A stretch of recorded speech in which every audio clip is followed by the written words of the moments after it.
Buenos días, bienvenidos a una nueva presentación de TV Ingemet. En esta oportunidad nos acompaña el ingeniero Patricio Valderrama, egresado de la Universidad San Antonio Abad del Cusco, con estudios en las universidades de Nice y Josep Breuer de Francia, con maestría en Ciencias de la Tierra. Él es especialista en movimientos de masa y modelamiento de flujo de detritos. Actualmente jefe de proyectos en la Dirección de Geología Ambiental de Ingemet. Y en esta oportunidad nos va a presentar el trabajo Monitoreo de deslizamiento por ruido sísmico. Por favor, lo recibimos con un aplauso. Hola, buenos días. Gracias. Efectivamente, a continuación les voy a presentar una investigación que se hizo sobre monitoreo de deslizamientos, pero esta vez basado en el método de ruido sísmico. Esta investigación se realizó en un deslizamiento en Francia, Chamousset. Ya les voy a explicar el por qué se hizo ahí. Y fue esto en el marco de la cooperación entre la Universidad de Nice, el IRD y el Ingemet. Primero, disculpa por la diapositiva en inglés, pero vamos a hablar qué es en realidad el ruido sísmico. El ruido sísmico está en toda la superficie de la Tierra, en realidad, y consiste principalmente en la unión de las ondas P y S en la Tierra. El ruido sísmico se produce principalmente por las olas del mar y por el viento. También las industrias, el tráfico vehicular, la vibración de un tren produce ruido sísmico. Entonces utilizamos las vibraciones para escucharle el corazón al deslizamiento. Por ejemplo, para que entiendan, este es un sismograma común. Esto viene a ser el ruido sísmico, esto viene a ser un sismo, otro sismo y de repente un terremoto, uno más grande. Entonces, ¿qué es lo que el geofísico normalmente hace, por ejemplo, para medir un sismo? Toma los eventos y elimina el ruido. Nosotros hacemos lo inverso. Eliminamos los eventos, no nos interesa estas vibraciones de alta frecuencia y nos fijamos en las vibraciones de muy baja frecuencia. Las vamos ampliando, ampliando, ampliando, ampliando, hasta ver señales tan finas como la vibración que produce el viento a chocar en una montaña. Así de chiquitas. Ya, vamos a hablar de la ubicación del área de estudio. Esta es la ciudad de Renault, en el sur de Francia, y el deslizamiento que hemos estudiado se encuentra al sur, en el macizo de Vercors. Para que se ubiquen, está más o menos en auto a 1 hora. Este es el contexto geológico del deslizamiento de Chamousset, el cual es realmente simple. El deslizamiento está en calizas. Calizas cretácicas de distinto orden. Este es el macizo de Vercors, que es principalmente de calizas, y un poquito de margas cretácicas, y alrededor intercalación de varios tipos de calizas, todas cretácicas. ¿Por qué tanta caliza? Se tienen 1500 metros de potencia de caliza, porque esta zona era de una predominancia glaciar principalmente, y en el Cretácico se formaron grandes lagos de origen glaciar que fueron depositando estas calizas, que son lacustres. Un poquito del contexto geomorfológico. Esta es una vista inclinada de Chamousset. Podemos ver el borde del plató, de la meseta de Vercors, que es esta. Se distingue la geoforma claramente. Todo alrededor, la parte alta y la parte baja por aquí, son depósitos fluvioglaciares principalmente. Si vamos un poquito más al detalle, en esta zona se puede ver una pendiente, unos taludes de movimientos de masa antiguos, ya estabilizados. Se puede ver, efectivamente, hay caídas de roca locales, pero tienen alta cobertura vegetal, lo cual dice que ya están estabilizados. No así todo el otro borde, donde se encuentra el deslizamiento de Chamousset, que es actualmente la zona más activa por deslizamientos y caídas de rocas.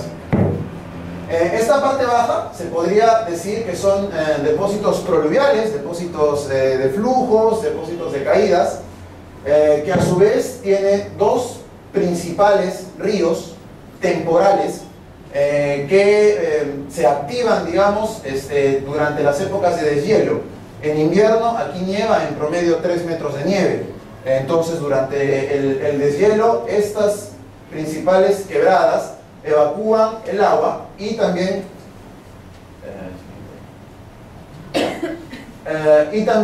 pequeñas quebradas o cárcavas de escorrentía que evacúan los flujos de detritos y las caídas de roca hacia los cauces principales. Un detalle de esto es que el deslizamiento de Chamusé se encuentra aquí y el poblado más cercano es Ichilieni. Como pueden ver, se encuentra muy lejos. Entonces, este es como un laboratorio. A este deslizamiento se le puede someter a golpes, inclusive explosiones lejanas, porque si se cae, no afecta a ningún poblado.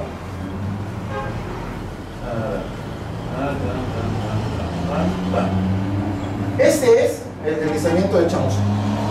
Como pueden ver, está, como ya lo dije, en calizas casi horizontales, con una muy clara superficie de separación del macizo principal y la cual tiene la expresión en dos grietas, una en la zona de aquí y la otra en la zona más hacia el abismo. Tiene 30 metros, la han ubicado en 30.000 metros cúbicos. ¿Y qué más? Como les dije, no afecta a ningún poblado en especial, por lo tanto era el lugar perfecto para comenzar a jugar con esto. Se puede ver, es toda el flanco del deslizamiento de Chamusé. Este modelo de elevación digital lo generamos con un LiDAR, que se puede ver muy al detalle cómo Chamusé puede haber tenido varios predecesores, y este es el último macizo, columna rocosa que se está separando del macizo central. ¿Cómo instrumentamos el deslizamiento? Estas fueron las imágenes cuando recién yo llegué en abril del año pasado. Aún tenía nieve, se tuvo que excavar para poder liberar los paneles solares, porque si se cubren, los sismógrafos dejan de recibir energía y dejan de emitir la señal, obviamente. Entonces se necesita principalmente esto, que no es mucho. Unos sismógrafos con 3 canales en 3 dimensiones.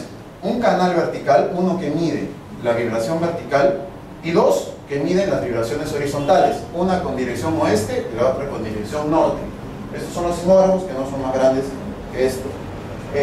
La estación sísmica propiamente dicha, que la Kepler y la Sharp 1, teníamos 2, que no es más que una lonchera con una computadorita y un chip de transmisión satelital adentro, y la estación meteorológica, que es muy importante, que mide el viento, la velocidad del viento, dirección del viento, precipitación, y el panel solar y un montón de cosas. Ok, entonces, ¿por qué hacíamos lo de Chamusé en Chamusé, en una zona? ¿Por qué investigar un deslizamiento que en realidad no afecta a nada? Si se cae, no interesaría. Por esto, porque los estudios que se realizan en Chamusé se duplicaban en otro. Este es el deslizamiento de la Pra. Y lo curioso es que, como pueden ver, está directamente por encima de la vía que une Francia e Italia, tanto autopista como vía férrea que pasa por aquí abajo.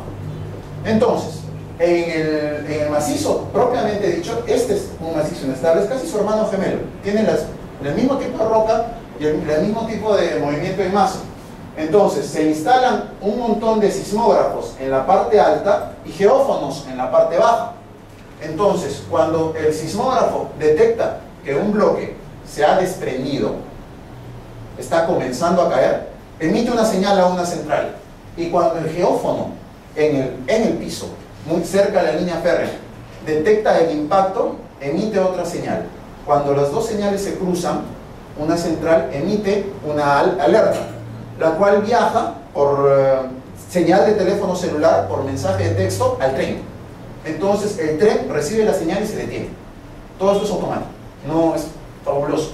No hay una persona que interviene. Entonces, el mismo mensaje que recibió el tren para que se detenga, lo reciben los supervisores, los cuales vienen a ver el tamaño del bloque que está en la vía y limpiarlo para así continuar el tráfico ferroviario principalmente. Entonces, por eso, calibrábamos el modelo en Chamusset para hacerlo funcionar en la práctica. Ya, vamos a hablar de cómo se tiene que hacer la red de sismógrafos en un deslizamiento para que este asunto funcione. El deslizamiento de Chamusset estaba instrumentado desde el año 2008. La línea roja marca la fisura central, la que se veía en la foto. Entonces, esto es la columna rocosa, lo que está por caerse, y este es el macizo estable, ¿no es cierto? Entonces, primero, en el 2008, se puso un receptor tricanal 3D en la columna y varios receptores monocanal solamente medían movimiento horizontal en la columna estable. Esta es la estación meteorológica y la estación central. En noviembre, hasta noviembre del 2009, simplemente se variaron el orden de los receptores y seguíamos con lo mismo. Uno 3D en la columna inestable y varios en la columna estable. A principios del 2008 ya comenzamos a cambiar el asunto. A principios del 2010 se comenzó a cambiar el asunto. Se puso 2 receptores 3D en el macizo inestable y menos receptores en el macizo estable. Y hasta septiembre del 2009, que era el momento en que yo trabajé con este deslizamiento, inclusive se acercó un sismógrafo 3D a la columna inestable y se eliminaron el resto. ¿Esto por qué? Porque primero necesitábamos saber cómo vibra, entre comillas, la zona inestable para después entender cómo vibra la zona inestable. Por eso es que al principio primero se instrumentó la zona que no se debería mover para conocer el ruido y después se instrumentó mucho más la zona que se va a caer, que dicho se cayó. Entonces, ¿cómo fue el procesamiento de datos? Cuando llegábamos a la zona recibíamos esto. Esto se enviaba por telemetría al laboratorio, pero también teníamos que ir al campo a sacar el disco duro.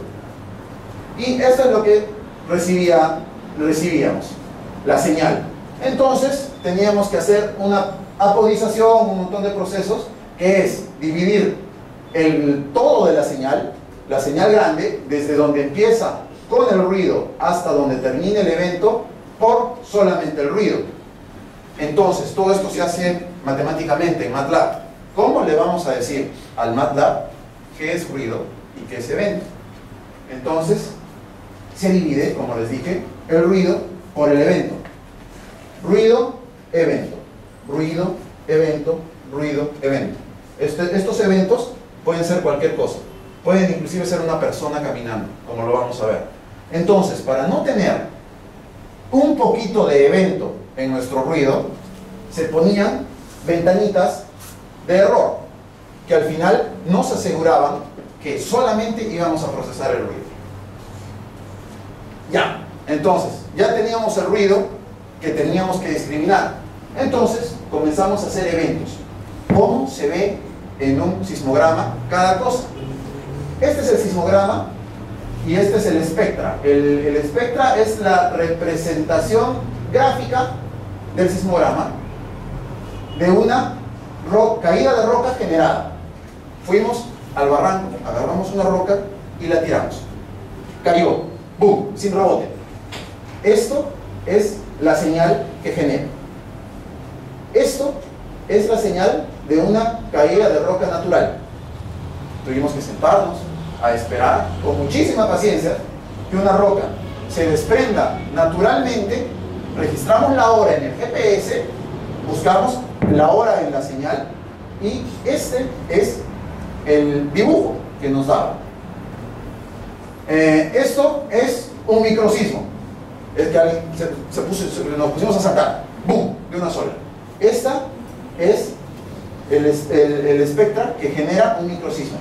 Y este es un sismo regional de una magnitud local de 3.4 con una distancia epicentral de 120 kilómetros. Este es el dibujito, el espectro que genera un sismo lejano, un microsismo local, una caída de roca natural y una caída de roca generada. Y así seguimos jugando. Caídas de roca con rodamiento. La B, múltiples eventos con caídas de roca, con fractura y caída de roca. Entonces íbamos como haciéndonos un tipo de tabla de cómo se ve cada cosa. Y por supuesto también encontramos estos que no se sabe qué son. No se sabe. Este es su expresión gráfica y este es su espectro.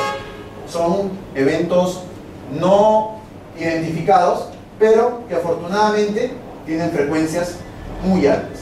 Otra cosa que me olvidé de decirles, el ruido sísmico generalmente se expresa con frecuencias muy bajas, de 20 Hz para abajo.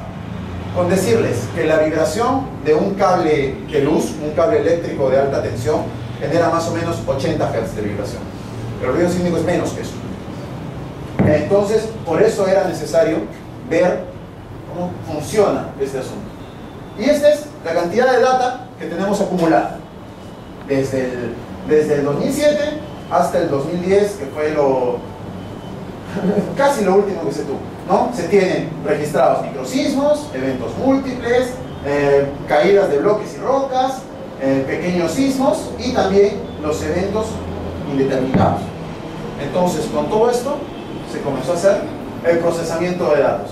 Los datos que tú sacas del sismógrafo son archivos sin extensión que te dicen el año, el mes, el día, la hora, el minuto y el segundo, cada 2 segundos. Entonces estos los trabajas con varios scripts en MATLAB y los vas ordenando por canales, del canal 0 al 9. Entonces teníamos 10 canales. Siguiente, ya. Luego, una vez ya procesada la imagen, los canales, se vuelve a procesar bajo la fórmula del Fast Fourier Transform, que es lo que genera los espectros, los espectrogramas. Y finalmente, sincronizábamos la data del sismógrafo con la data meteorológica. Arriba es la temperatura, abajo es el viento que golpea el macizo y al final es el viento que pasa paralelo al macizo. Ya, y vamos con los resultados. Cómo comenzamos a ver cómo se movía el deslizamiento. Y esto es el macizo estable. Esta es la zona que no debería vibrar y efectivamente no vibra. Se puede ver, las vibraciones se tienen que ver a este nivel. Y no hay nada. Esto de arriba puede ser cualquier cosa. Puede ser inclusive el vaivén de los árboles por el viento. Puede ser el peso del agua fluyendo de una quebrada. Entonces esto es el famoso evento. Esto lo eliminamos. Entonces, llegamos a la conclusión que el macizo estable es estable, lo cual es. Y acá vamos a comenzar a ver lo de la columna rocosa. Cómo comenzaba a vibrar el deslizamiento. Y esto, por ejemplo, nos muestra entre mayo del 2009 a marzo del 2010. Esto es un año de data. ¿Por qué agrupé un año de data? Porque pasas por todas las estaciones. Pasas por un invierno congelante y pasas por un verano muy fuerte. Y se puede ver, por ejemplo, que hay excelentes similitudes. Acá. Esta línea negra, no sé si la ven, significa 0 grados. Entonces, si la línea de temperatura está por debajo de la línea, quiere decir congelando. Y está por encima, es agua líquida. Si a esto se le suman estas barritas celestes, que son lluvia, precipitación, tienes temperatura bajo 0, más lluvia, tienes hielo. El hielo no se lleva muy bien con las rocas. Y se puede ver cómo la temperatura baja y el espectro de vibración sube. La temperatura aumenta, el espectro de vibración baja. Y así, inclusive, si tienes temperatura congelante muy por debajo de cero y hay lluvia, o sea, se genera hielo dentro del macizo, el espectro sube. Comienza a haber más acoplamiento. Ahorita vamos a explicar. Aparentemente no hay interacción de la vibración del macizo rocoso con los vientos. No hemos encontrado un link. Por ejemplo, este es el canal 7, que es vertical, una frecuencia máxima de 80 Hz de lo mismo, el mismo periodo de tiempo, y se puede ver muy claramente cómo la vibración aumenta con respecto al clima. Y tal es este caso, que se puede ver cómo comienza a subir más o menos para el mes de diciembre, que es cuando comienza el invierno. Miren aquí, este es un ejemplo de libro. Miren cómo fluctúa la temperatura y cómo fluctúa la vibración del macizo rocoso. Y esto es una frecuencia máxima de 18 Hz. O sea, nada más estamos viendo eso, esta línea de acá abajo. Y ojo, cuando uno cambia de 80 Hz a 18 Hz, no es que hace un zoom, sino hace un remuestreo. Entonces, se pueden ver detallitos como este. La temperatura baja, la frecuencia de vibración sube. Está directamente relacionada. Hasta que comenzamos a llegar a los finales de año, comienzo del invierno, y se pueden ver grandes anomalías definitivamente ligadas a la temperatura. Siguiente. Entonces, ya. Hasta que pasó algo que fue una desgracia. La estación meteorológica dejó de funcionar. Dejamos de tener datos meteorológicos. Bueno, pero es nada más un periodo de tiempo chiquito, 2 meses.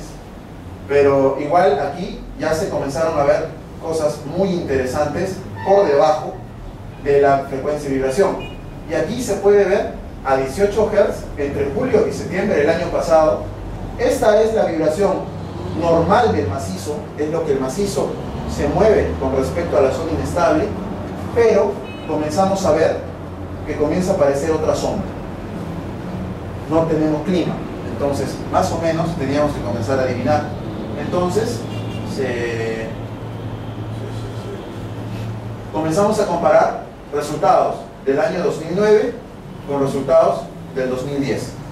Se puede ver que en el 2009 la vibración del macizo rocoso iba más o menos por los 6 y 5 Hz, mientras que el 2010, el agosto del 2010, la vibración había subido casi a 8 Hz. Entonces, ¿esto qué indicaba? Que aquí ya tenemos 2 frecuencias distintas. Entonces, posiblemente el macizo se había partido en 2. Ya no teníamos una sola columna rocosa que se movía sincrónicamente, sino teníamos 2 que se movían diferentes. Y esto, uno dice, ¿por qué? No hay sismos en Francia como los que hay acá para partir el macizo. ¿Qué partir el macizo? Y llegamos a esta conclusión. Este es nuestro macizo rocoso. Esta es la zona de rotura, la zona de deslizamiento.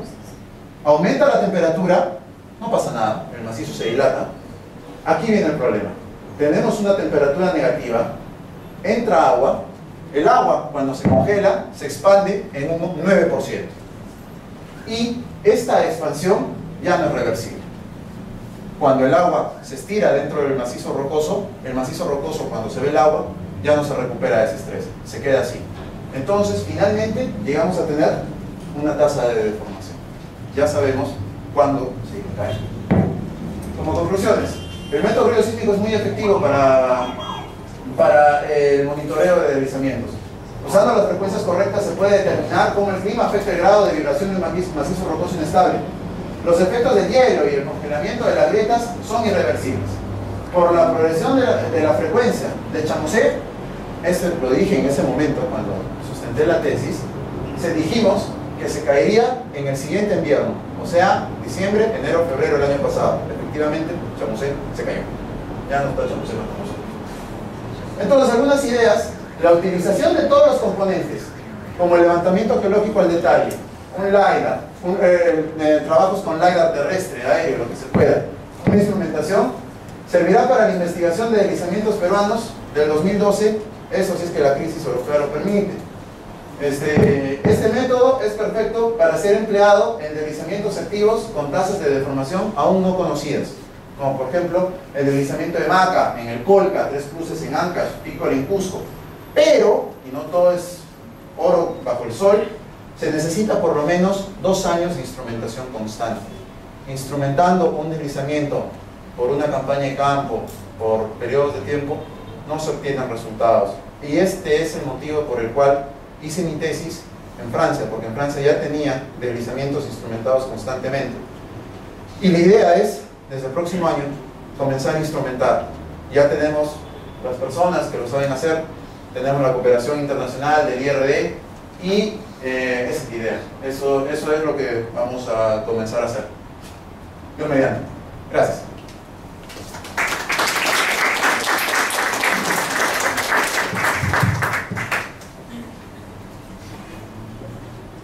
Bien, felicitaciones por la exposición, Patricio. Entonces vamos a dar oportunidad de ver si hay alguna pregunta, alguna duda por alguno de los participantes. ¿Todo está claro? Allá atrás. Patricio,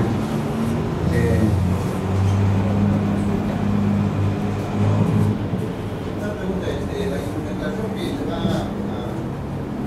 a trabajar en Maca, digamos, con la instrumentación que están trabajando ahí en Arequipa, ¿se puede trabajar con esa instrumentación? Sí, en teoría sí. Los sismógrafos son los mismos. Por ejemplo, los sismógrafos que tiene Janet son los mismos que estos. Sí, claro, de hecho, lo que se diferencia es el procesamiento de los datos. ¿No? Janet los procesa para vigilancia volcánica, nosotros los procesaríamos para ruido sísmico. Cambiamos el script de MATLAB, pero los instrumentos son los mismos. Entonces, usamos los instrumentos del IRD más los que tenemos nosotros. La diferencia es que son los mismos sismógrafos, pero ellos usan telemetría. Entonces tienen una información Constante, real, sí. inmediata. Los equipos están constantes. Sí. O sea, nosotros no tenemos tanto instrumento como para dejarlos en un sitio por un par de años, ¿no? Sí, claro. Y lo otro es, hay que completar también con una estación meteorológica portátil, ¿no? Que tampoco la tenemos. Entonces, eso es claro, con IRS se puede conseguir. Sí. Entonces es conseguir por lo menos unos 4 o 5 sismógrafos de alta frecuencia, Sí. para dejarlos en un solo deslizamiento. O sea, hay bastantes cosas que hacer y hacer como se hizo, ¿no? Ir chequeando, ir probando hasta el final dejar solo 2, seguramente. Sí, Como sí. hay, como veces que dicen. Ahora, Pero tiene que ser telemetría, o sea, tiene que ser en tiempo real. Y el problema que se tiene con el teléfono en tiempo real es que la gente se lo roba, principalmente los paneles solares. Exactamente, lo de los paneles solares es insalvable, ¿no? Los instrumentos necesitan energía, los paneles solares se los dan. Hemos estado conversando mucho de eso, porque ese no es un problema solamente en Perú, que se roban los instrumentos, se lo roban en las Filipinas, se lo roban en todos lados, ¿no? En Francia también. Entonces, hemos estado conversando, lo de la telemetría se soluciona con un disco duro especial que almacena 16 teras de datos al mes. Entonces habría que ir una vez al mes a cambiar el disco. Traes el disco y lo procesas. Y el problema es lo de los instrumentos constantes. Tienes que dejar tu sismógrafo de $5,000 ahí y se lo pueden robar. Hemos estado conversando y podríamos hacerle modificaciones al script de procesamiento de datos para tener una especie de muestreo, un mes en verano, un mes en otoño, un mes en invierno, y es una especie de sacar un promedio. Seguramente no van a salir datos tan precisos como los que se tiene acá, 2 años de instrumentación constante, pero se podría trabajar, tendríamos que probar. Eso es lo que se va a hacer con Pascal y la otra chica que va a llegar. Tenemos que acomodarnos a nuestra realidad. Entonces, de repente modificando el script, que no sea un muestreo cada 2 segundos, sino cada día, podría hacerse. Patricio, el ejemplo que nos ha mostrado del monitoreo que has analizado tiene unas características particulares, ¿no? Sí. En condiciones climáticas, inclusive los factores condicionantes no son complejos Sí, claro, sí. para analizar este movimiento de masa. ¿Qué piensas tú? ¿Crees que en un movimiento con factores más complejos el análisis sería más complejo aún? Sí, yo creo que sí. Un deslizamiento como los nuestros, ¿no? Donde tienes exactamente. varios tipos de roca. Porque tú has tomado, basado en las condiciones climáticas, has tomado un año de referencia con estaciones frías y estaciones húmedas y secas casi constantes. Pero ¿qué pasaría si se dan condiciones anómalas? Si se darían estas condiciones, entonces el análisis sería diferente. ¿Qué se podría hacer en este caso, ¿no? Porque el método que tú has probado, ha dado resultados, ¿no? Sí. ¿Qué puedes decir al respecto? Esa es una tremenda pregunta y creo que no te miento al decir que todavía no sé. Teníamos que pensarlo. De repente la solución sería justamente lo que decía, el muestreo de señal no constante, sino zonificado en un mes. Podríamos tomar enero, mes de lluvias casi todos los días, constantes. Podríamos tomar un junio, mucho frío, y podríamos tomar un octubre, temperaturas templadas. Pero ante las variaciones climáticas que, por ejemplo, nosotros vemos acá, y otro tema es el factor sísmico que tenemos acá. Acá hay muchos más sismos por hora que en Chamusé, por ejemplo. Habría que inclusive pensar en escribir otro script, y eso es lo que estábamos conversando con Janet. Tomar los programas de MATLAB que usábamos ahí y acondicionarlos a la realidad peruana, ¿no? Acondicionarlos a una amplitud de frecuencia de no solamente calizas. Puedes tener areniscas arriba y tu zona de debilidad está en arcillas. Entonces tenemos que comenzar a trabajar eso con Pascal. Ese es el reto. ¿Sí? Ese es el reto para hacer este tipo de investigaciones. En el ejemplo que ha dado Patricio es claro el efecto de la difracción.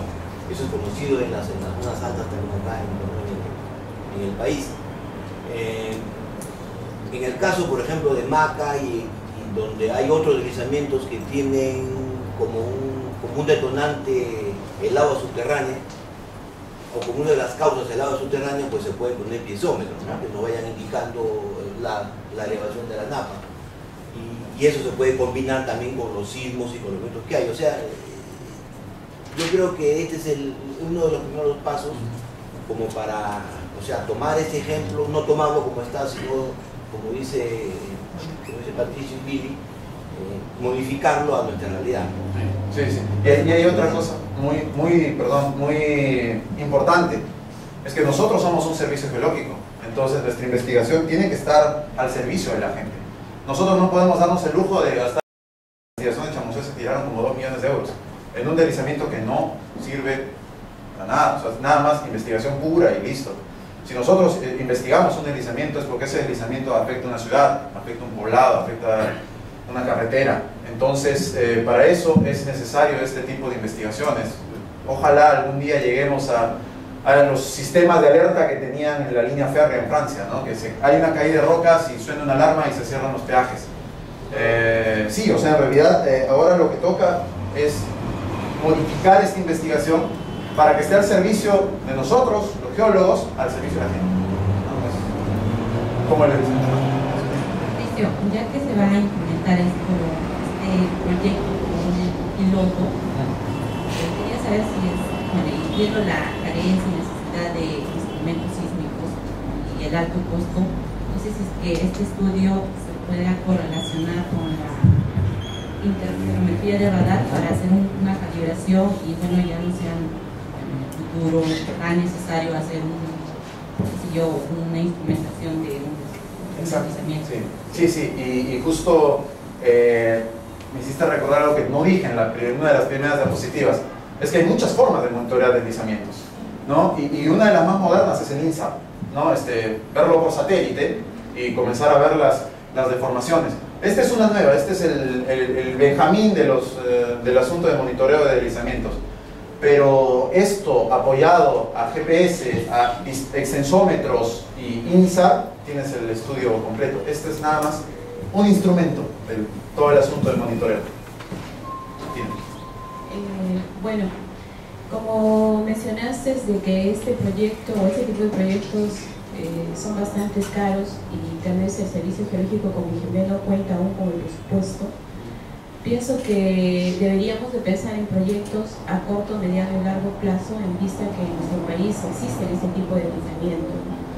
Y para empezar, podría tal vez utilizarse métodos que tengan un costo que el Servicio Geológico lo puede asumir, ¿no? Tal vez por el método, no sé, de GPS, ¿no? Y posteriormente se puede ir avanzando, contando tal vez con apoyo ya sea internacional, a través de otros. Afortunadamente el apoyo ya lo tenemos, ¿no? Pascal Lacroix él trabajó conmigo en Grenoble, él está ahora con nosotros, trabaja con nosotros en la oficina, se va a quedar 2 años aquí en Perú y vamos a trabajar eso. Y lo bueno que los de IRD vienen con el pan bajo el brazo, ¿no? Él está trayendo sus GPS, está trayendo sus sismógrafos. Entonces, instrumentación ya tenemos, prestadita, pero tenemos, es de parte de los proyectos de investigación de IRD. Entonces con eso podemos empezar, como tú dices, junto con GPS, junto con INSAR, ¿por qué no? Pero ya comenzar eso hasta que nosotros podamos adquirir nuestros equipos. Patricio, para felicitarte por tu excelente presentación y bueno, comentar que es un gran aporte, especialmente para las investigaciones que se realizan aquí en INGEMET. Bueno, yo quería preguntarte si es que ahora que van a empezar el monitoreo en el Perú, ¿han elegido ya algunos deslizamientos activos? ¿Qué zonas han elegido para empezar estos trabajos? Hemos estado barajando mucho deslizamientos. Nosotros si algo nos sobra es deslizamientos políticos. Estábamos pensando en el deslizamiento de Siguas, en Arequipa, el del Valle del Majes, pero hay un detalle, ese fue muy violento. De un día para otro, ¡cabum!, se cayó. No nos da pues el tiempo para disfrutarlo. Entonces vamos a trabajar el deslizamiento de Maca en el Colca y con eso ya nos ganamos muchos problemas. Por ejemplo, nada más eliminar el ruido externo, como de los pasos de los turistas que van a ver los cóndores. Eso va a ser un problema horrible, el paso de los camiones. Pero vamos a comenzarlo a hacer. Vamos a comenzar a trabajar con Billy, con Pascal, con Lionel. Para eso, primero, conocer la tasa de movimiento. Se tiene que empezar primero con GPS en el deslizamiento. Después, basándonos en los perfiles que se hizo el año pasado en la escuela de campo, que los hizo Walter, hacer más perfiles para conocer la morfología del deslizamiento. Y después, ya seguramente el próximo año, comenzar a hacer la instrumentación de la parte estable, la parte donde está la iglesia, el pueblo, para después la instrumentación de la parte inestable. Es un largo camino, pero hay que darle paso. Gracias. Sí, bueno, primero felicitaciones por el trabajo. Mi pregunta está relacionada al tema de tu trabajo. Mencionaste que en el macizo estable, supuestamente estable, mostraste algunos sismos. Primero quisiera saber a qué se debían microsismos, esa microsismicidad, y saber si es que existe algún ruido de fondo del macizo estable que pueda haber sido inducido a la parte que está inestable y cómo lo han diferenciado, o sea, cómo han separado de la parte inestable, ¿no? El ruido se vio cuando mostré la parte estable, una frecuencia alta por los 50, 60 Hz. Eso se puede asociar mucho, esa zona es muy boscosa, son los Alpes, hay mucho árbol. Entonces lo asociamos al movimiento de los árboles por el viento, más o menos un vaivén constante. Es una zona turística mucha gente camina por ahí, hay rutas de trekking. Entonces, sí, eran factores externos. Lo de los microsismos puede estar relacionado a eso. No se tiene tectónica activa en la zona, entonces puede también estar relacionado a factores externos, vibraciones secundarias, no hay carretera cerca, se tiene que ir caminando ahí. Y sí, había ruido de fondo en el macizo, había mucho. Y justamente una parte del procesamiento en MATLAB era eliminar ese ruido. Y del ruido inducido, del macizo a la columna inestable, pareciera que no. Pareciera que ya estaba lo suficientemente separado como para no recibir alimentación del macizo estable. Hay que considerar, sí, perdón, para hacer una pequeña aclaración, hay que considerar también que en las grandes montañas jóvenes el esfuerzo residual, o sea, el esfuerzo de montaña que le llaman también existe, ¿no? Hacia las, entre comillas, llamadas caras libres. Ese es un esfuerzo que existe y se puede manifestar por medio de este ruido sísmico también. También se puede considerar eso. Sí, claro. Sí, con respecto al sismógrafo, considerando que el viento tiene muy baja frecuencia, mi pregunta es, ¿el sismógrafo utilizado es igual al sismógrafo que se utiliza en explosiones tipo dinamita o es diferente? Es diferente. Este sismógrafo es de periodo corto, detecta justamente vibraciones chicas. Por ejemplo, los que se usan en operaciones mineras o los que usa el IGP son generalmente de periodo largo, vibraciones mucho más grandes. Sí, estos son distintos. La última pregunta. Tú encuentras dos frecuencias fundamentales.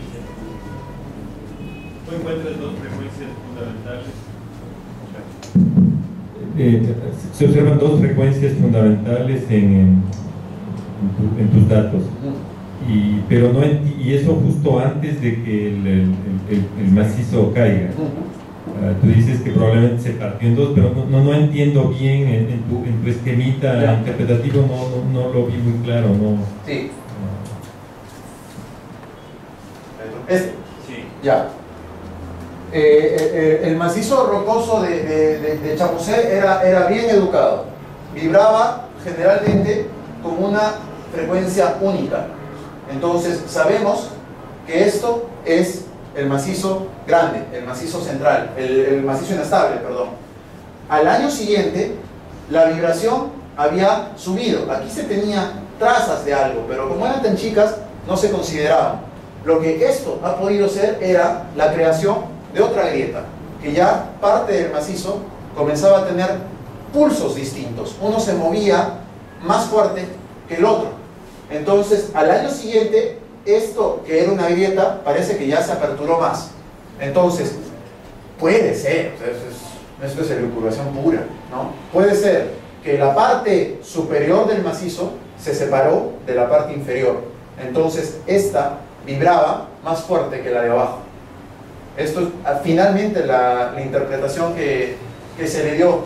Y 3 meses después de esto, agosto, septiembre, octubre, noviembre, diciembre, 4 meses, Chamusé se cayó. Entonces, esto es ya se puede decir, ¿por qué no? Para el caso de Chamusé, que cuando comienzas a tener más de una frecuencia de vibración, puede ser el anuncio de la inminente caída. Eso es lo que se llama la formación de una grieta de tracción.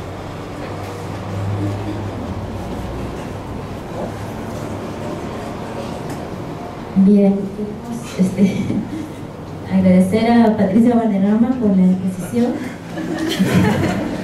Y no, pues de acá 2 viernes lo volvemos a invitar para el Gracias.